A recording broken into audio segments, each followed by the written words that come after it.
Markiplier's Edge of Sleep is a pretty good show, but despite what others may think, and say on YouTube, it's not perfect by any means. Yeah, who knew a film by a YouTuber could be so good?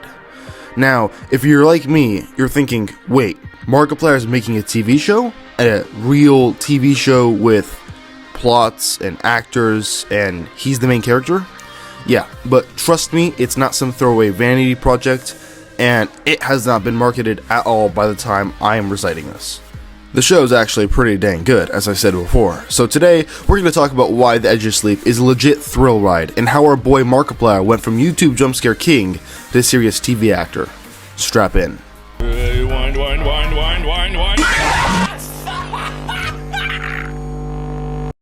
Before we dive into the meat of this episode, let's rewind a bit and talk about how we even got here.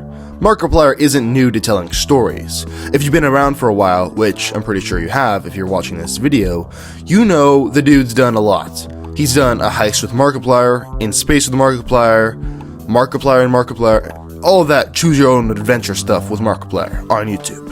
And you know what? It was fun. Silly, sure, but it was pretty fun. But The Edge of Sleep actually started as a podcast back in 2019.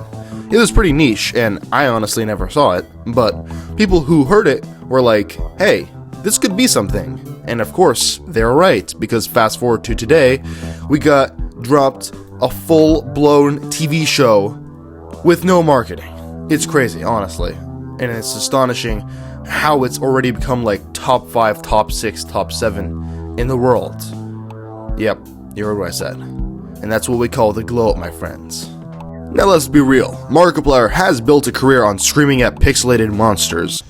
Wrong button! Oh fuck, come on with the fucking fake laugh! It's such bullshit! So him doing a dark, serious, and honestly pretty disturbing show feels weird. But here's the thing, it works. And it works because the guy knows his audience. He knows what freaks us out, and he knows how to tell a story. Plus, the show isn't just about being spooky for spooky's sake. It's got tension, mystery, and a surprising amount of heart. So let's break down what makes The Edge of Sleep stand out from all other fall asleep and you die stories out there. And wait, are there even any other stories like that? Whatever, it doesn't matter. Okay, so now let's actually dive into the story of The Edge of Sleep, because you're probably wondering, what's this show even about? And let me tell you, it's one of those concepts that sounds simple until you start thinking about it too hard and your brain breaks. Basically, the show starts with a global catastrophe where people who fall asleep just die. No explanation, no warning, just lights out. And as you can imagine, people freak out. Society basically collapses overnight, literally, because no one can sleep without signing their own death warrant. Our main guy here, Dave, played by Markiplier, of course, is a night watchman, which is hilarious because, get it, because he's already used to being awake all night, and he says it explicitly already that at the start of the show, he hasn't slept for 36 hours. But even for him, this whole don't fall asleep or die thing starts to get real old real fast. Dave teams up with a group of survivors, his friend Mateo, some nurse lady, and his girlfriend. And these people are all just trying to stay alive and awake long enough to figure out what's going on and possibly escape, wink wink. The whole show becomes this desperate race against time where everyone's trying to figure out what the cause of this sleep death thing is. You've got tension, you've got paranoia, you've got hallucinations, because nobody slept in like 48 hours, or at the end, basically 72. The show doesn't rely on monsters or jump scares, even though it does use it at times. It's more about the looming dread, the constant fear no matter how hard you try, eventually you're gonna have to sleep, and when you do, well, it's not gonna be a peaceful nap. As the series goes on, things get crazier. The survivors start seeing weird things, the tension between them rises, and of course, the question on everyone's mind is, what the hell is causing this? Is it supernatural? Is it the government? Aliens? A plot twist? Or maybe it's all just a messed up dream? And we know it could be because Markiplier's been having these dreams since birth apparently, which is super weird because how would he dream of things, if he hasn't seen things, it doesn't matter. Obviously, I'm not going to spoil the entire thing for you, because half the fun is watching the mystery unfold, but let's just say, the deeper they go into trying to solve this thing, the more messed up it gets. And by the end of the show, you'll be staring at your screen like, wait, what just happened? It's intense, it's eerie, but it's also got a lot of flaws that I want to talk about. Fear the flying Uyaruri! Unruly children will be captured by the flying Uyaruri! Beware my words and listen well. In the night lies the flying Uyaruri. With the coming of the darkness and the awaiting of the dawn. In those hours, at the darkest moments, the flying Uyaruri will come for your toes. What? Bro, what are you talking about, man?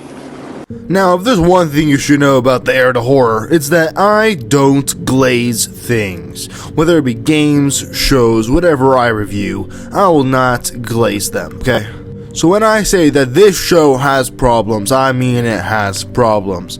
Now, there might be spoilers in here, but I don't care, because we're going to talk about what I don't like about this show. And even if there may not be much, there still is problems. There still are problems that we need to address if we're talking about the edge of sleep. The first thing I want to get out of the way is how the show looks. Like, I saw the first episode and I'm like, that elephant monster doesn't really look real. It doesn't really look good. But I honestly get it. The budget honestly isn't going to be the $200 million that a Marvel show would get. So I get why some things look wacky. But other times, things just look like amazing. I don't know what the hell. Like the elephant in the first episode, and Katie, when she has the white eyes. It's honestly crazy how good this show can look and how bad it can look at times. It's like a complete contrast, a complete juxtaposition, if you know what I mean. Secondly, the pacing. Oh boy, the pacing in this show is weird. It's like the writers couldn't decide whether they wanted to stretch out the mystery or rush right through it.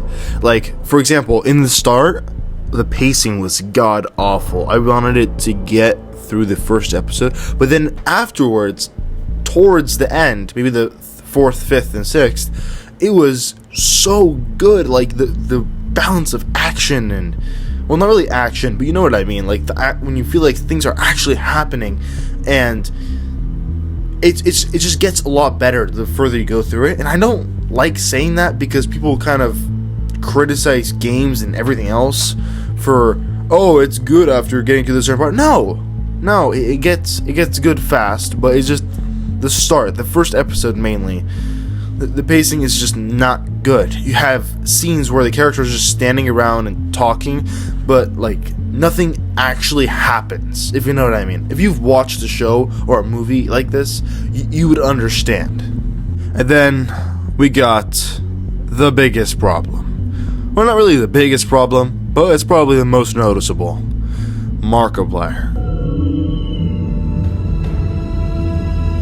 What? No, alright. I know that sounds bad. Now, I know Markiplier can act. I've seen a heist with Markiplier. I've seen In Space with Markiplier.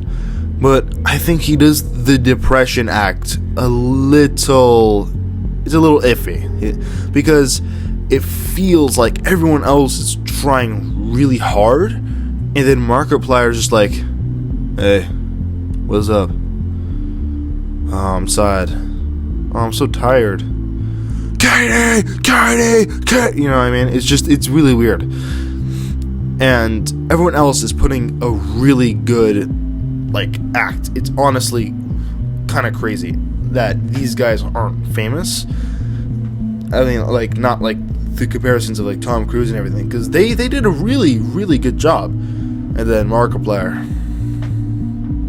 he's there. I mean, but I think it's just his inexperience. I don't really think it's a problem with him. I think it's just the fact that he probably hasn't gone through the steps that most other actors have. He doesn't have the same experience. And you gotta remember, he's a YouTuber, right? He didn't go through acting school, and he hasn't acted in movies for like 30 years.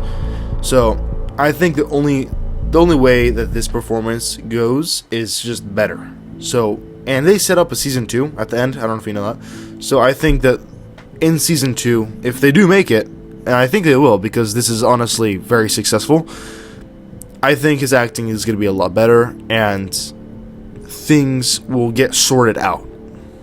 Okay, and we got probably the most nitpicky complaint on this list, the editing.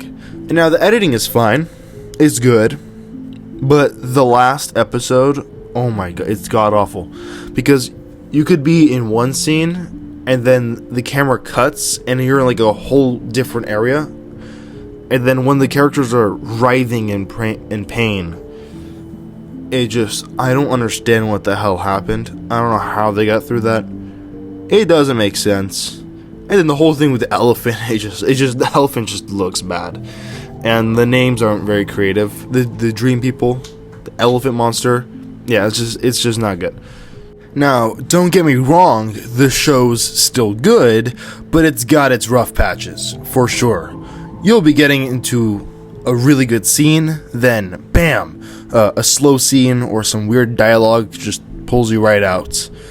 But it's very infrequent, and you're probably gonna have a good time while watching this. So yeah, The Edge of Sleep is a fun ride, but it's not without its hiccups. It's one of those shows where you'll probably roll your eyes a few times, but only in the beginning. But if you're into really creepy, mind-bending stuff, you'll have an amazing time. And it's not like The Terrifier or any of those other horror movies. You can like be fine, or not be fine. You can be opposed to anything scary or anything horror, and you'll still love the show because the premise is really just that good. It doesn't matter. Okay, let me get this straight. You don't need to have gore. You don't need to have blood in this type of setting. You don't need to have too scary of a monster, and it will still be creepy, and it will still be unnerving, and it will still be good. And that's kind of the beauty of the story, because that allows for some really compelling storytelling and some for really compelling visuals. It's kind of perfect in that regard. I'm sorry. I don't know what came over me. It's what came over you! The fly!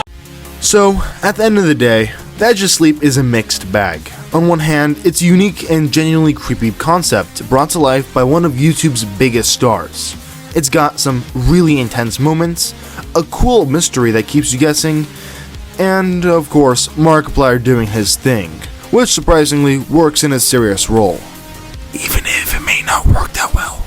But on the other hand, it's not without its issues. The pacing is a little all over the place, and Markiplier feels like he makes his whole emotion and personality literally the embodiment of depression. And there are a few moments where I feel like the line delivery is a bit awkward. But overall, this is what The Edge of Sleep had to be. To be honest, I don't think they could have done it any other way. I think this is a pretty good show. So, is The Edge of Sleep a masterpiece? I don't think so. But is it worth watching? 100%.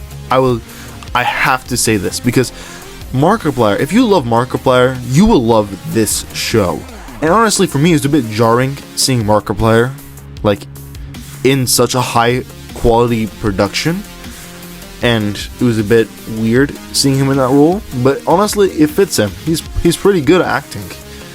Even if he needs a little more experience to perfect his style, per se. And this is the moment that none of you waited for. I'm gonna give this show, The Edge of Sleep, by none other than Mark Fischbach, an 8 out of 10. I know, it's not that perfect an out of 10, but I believe when Iron Lung comes out, I'm pretty sure that's gonna have a real contender for a 10 or a 9 out of 10, at least in my eyes. Alright, that's all I've got for you today. If you liked the video, hit that button, smash the subscribe button, seriously smash it, blah blah blah. Yeah, if you liked the video, you know what to do. If you want to subscribe, you know what to do. I'm not gonna be that YouTuber. I'm not gonna tell you. And I'll see you guys in the next video. Bye bye! let's just say you miss how you felt it.